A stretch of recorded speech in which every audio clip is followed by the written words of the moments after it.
안녕하세요. 최호성 목사입니다. 여러분들 우리 이사야 말씀 통독 잘 하셨죠? 정말 우리 이사야에서 또 우리 선지서를 통하여서 하나님의 심판의 메시지와 그리고 그 안에 담긴 하나님의 마음 그리고 우리가 은혜들을 발견해 나가고 있습니다. 이번에 이제 오늘부터 우리가 예레미야서를 이제 통독하시잖아요. 그래서 오늘은 예레미야 우리 기초 지식에 대해서 함께 좀 살펴보도록 하겠습니다. 먼저 예레미야 선지자에 대해서 좀 우리 알아보겠습니다. 예레미야 선지자는 아나돗 이제 제사장 힐기야의 아들로 이제 예레미야서하고 예레미야 애가를 이제 기록한 하나님의 사람입니다. 이 예레미야를 보면 이제 예레미야서 1장에 보면은 예레미야는 이제 그 젊은 나이에 부름을 받았습니다. 그래서 요시야 왕 13년에 여호와의 말씀이 예레미야에게 임하였고요. 예루살렘이 어찌 보면 이제 멸망할 때, 예루살렘이 이제 점령당할 때 BC 586년까지 이제 그의 사역이 계속되었죠. 그래서 이 예레미야가 이제 하나님의 말씀 사역을 하는 기간 동안에 유다의 마지막 다섯 왕을 거쳐갔습니다. 요시야, 여호와하스, 여호야긴, 그 시드기야 이렇게 다섯 명의 왕을 이제 거쳤습니다. 여러분들 예레미야는 이제 눈물의 선지자라는 이제 별칭이 있습니다. 어찌 보면 예레미야 성격과 많이 관련이 있기 때문에 그런 것 같아요. 자기 백성을 벌하지 않으실 수 없는 하나님과 그리고 깨닫지 못하는 하나님의 백성 사이에서 이 예레미야는 굉장히 안타까운 마음으로 눈물을 흘리며 예언을 할 수밖에 없었던 인물이었죠. 그리고 여러분들 꼭 그런 거잖아요. 예레미야는 이스라엘 그 유다 백성들을 되게 사랑했습니다. 그들이 잘 됐으면 좋겠고 그들이 하나님의 말씀을 잘 지켜서 심판에서 벗어났으면 하는 마음이 있었어요. 굉장히 사랑했죠. 그러나 유다 백성들이 그렇게 예레미야가 호소하는 하나님의 말씀을 잘 듣지 않았습니다. 그리고 더 나아가서 예레미야를 굉장히 많이 핍박했거든요. 그래서 이제 예레미야서 9장 1절에 보면 예레미야가 이렇게 고백을 합니다. 어찌하면 내 머리는 물이 되고 내 눈은 눈물 근원이 됐고 죽임을 당한 딸 내 백성을 위하여 주야로 울리로다. 이렇게 이제 그가 하나님의 말씀을 예언하고 선포하는데 결국에는 멸망에 대한 것을 알았잖아요. 정말 그 애통한 것이죠. 애통한 그런 심정을 부여잡고 이제 예레미야서를 기록한 거죠.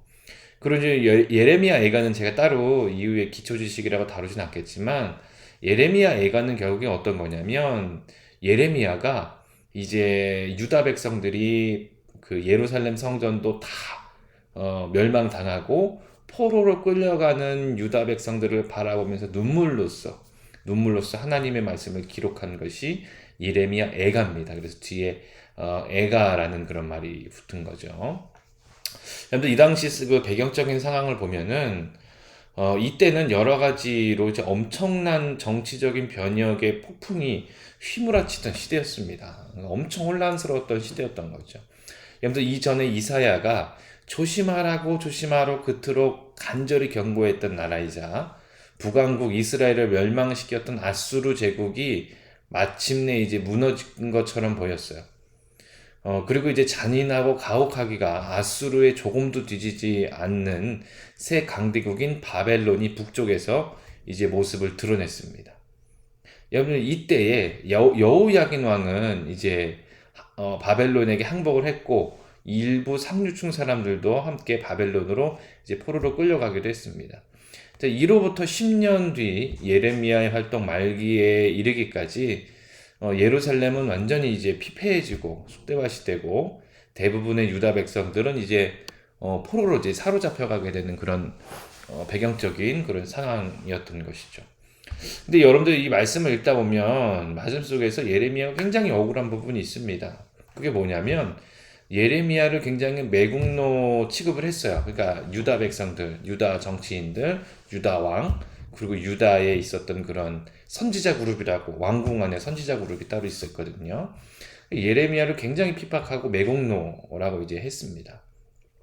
그게 이제 이 좀 더 발달된 사건을 보면 예레미야 40장에 보면 예루살렘 멸망 후에 바벨론 왕은 그다랴를 유다의 총독으로 세웠지만 근데 그다랴가 얼마 되지 않아서 이스마일에게 살해를 당합니다.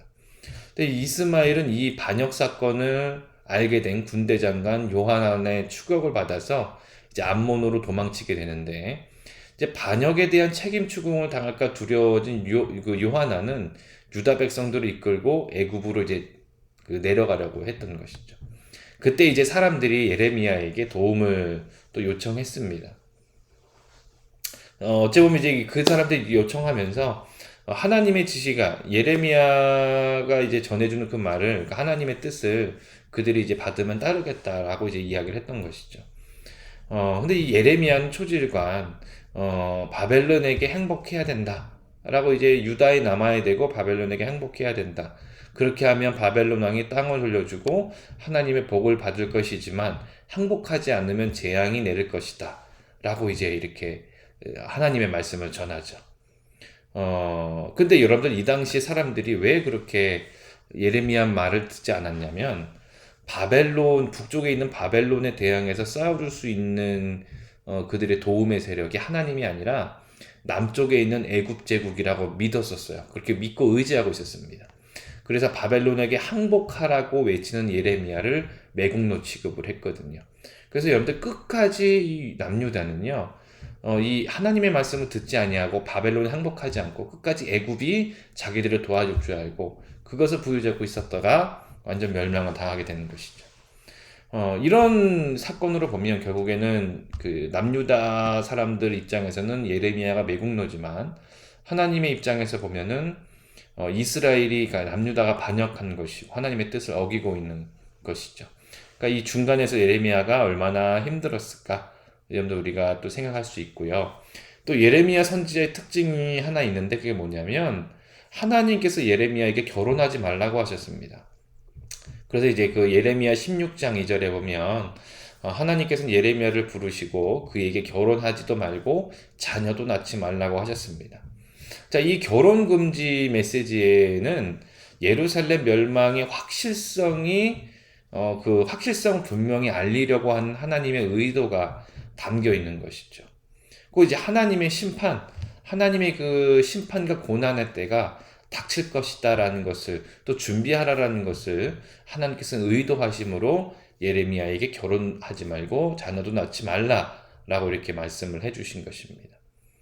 이처럼 이 예레미야는 젊을 때 부르심을 받아서 그의 전 일생을 하나님의 말씀 사역과 하나님의 뜻을 전파하는데 최선을 다한 그런 선지자였던 것이죠. 이 예레미야서의 이제 구조를 우리가 좀 잠깐 살펴보면은 여러분 1장부터 25장까지는 예루살렘과 유다에 대한 심판의 말씀을 주십니다. 하나님께서 아주 조목조목 하나님께서는 유다 백성들이 심판을 받을 수밖에 없는 그들의 죄악과 그들의 반역함에 대해서 이야기하시고 예레미야는 그것을 가지고 계속적으로 이제 선포를 합니다. 그리고 이제 예레미야를 통해서 하나님께서는 바벨론에게 항복해라. 그냥 온순한 양처럼 그냥 매를 맞으라 라고 이제 계속 얘기하시죠. 근데 26장부터 29장까지 보면은 거짓 희망과 거짓 예언자들이 나옵니다. 그러니까 한마디로 예레미야가 거짓말이고 매국노라는 것이죠. 그러니까 이들도 예언자들, 그러니까 말씀드리면 당시에 그 왕궁 안에 선지자 그룹이 있었어요. 그러니까 한마디로 우리나라 사관학교식으로 어릴 때부터 이제 그 예언자, 선지자 학교에서 배우고 자란 그런 그룹들이 있었습니다. 그래서 왕궁 안에서 정치적인 조언이라든지 여러 가지 사건에 대해서 해석해주고 하는 그런 그룹들이 있었죠. 이 예언자들이 이 예레미야를 대놓고 반박하고 매국노 취급을 한 것이죠. 그리고 이제 30장부터 33장까지는 이스라엘과 유다에 대한 하나님의 구원의 말씀이 선포되어집니다. 그리고 34장부터 38장까지는 왕과 백성에 대한 마지막 경고를 하나님께서 하시죠. 39장부터 45장까지는 예루살렘의 함락과 생존자들의 운명에 대해서 말씀해 주시고 46장부터 51장까지는 이후에 이제 이방 민족들에 대한 하나님의 심판의 말씀이 주어집니다. 그리고 이제 마지막 52장은 예루살렘 함락과 바벨론 이제 그 포로로 간 그런 말씀이 나오고 있죠. 이렇게 이제 그 큰 카테고리로 보면은 이렇게 복잡하진 않습니다. 여러분들께서 이 예레미야서를 통독하시면서 정말 하나님께서 예레미야를 통하여서 주시고자 하는 말씀과 그 유다 왕들과 유다의 백성들의 그 예언자들의 반응, 좀 주의 깊게 살피시면서 통독을 하시면은 더 깊은 은혜가 있을 것 같습니다. 마지막으로 이제 우리가 예레미야서를 통하여서 교훈을 얻을 수 있는 5가지 그런 내용이 있는데, 첫 번째는 이제 임박한 심판 앞에서 우리는 진심으로 회개하라라는 겁니다. 하나님의 심판 앞에서 진심으로 회개함이 필요하다는 것을 알려주시고 계시고요. 두 번째는 언약 백성은 심판 중에도 희망이 있다. 그러니까 언약의 백성들은 고난 가운데서도 희망이 항상 있습니다. 그리고 세 번째는 어둠을 비추는 희망의 빛이 있는데 그것은 하나님을 향한 순종이다 라는 것이고요. 네 번째는 하나님의 뜻은 반드시 이루어진답니다. 반드시 이루어집니다. 다섯 번째는 택하신 백성을 하나님께서는 절대로 버리시지 않으신다. 이것이 하나님의 은혜다라는 것이죠. 이게 5가지를 우리가 이 예레미야서를 통해서 또 교훈 얻을 수 있습니다. 예레미야서 이제 통독을 통해서 또 많은 은혜 받으시고 52장까지 말씀입니다. 짧지 않은 좀 긴 분량의 말씀인데 하루하루 말씀의 은혜를 누리시고 성령의 깨달음과 인도하심으로 행복한 통독하시기 바랍니다. 그럼 이번 우리 예레미야 성경 통독도 화이팅입니다. 화이팅!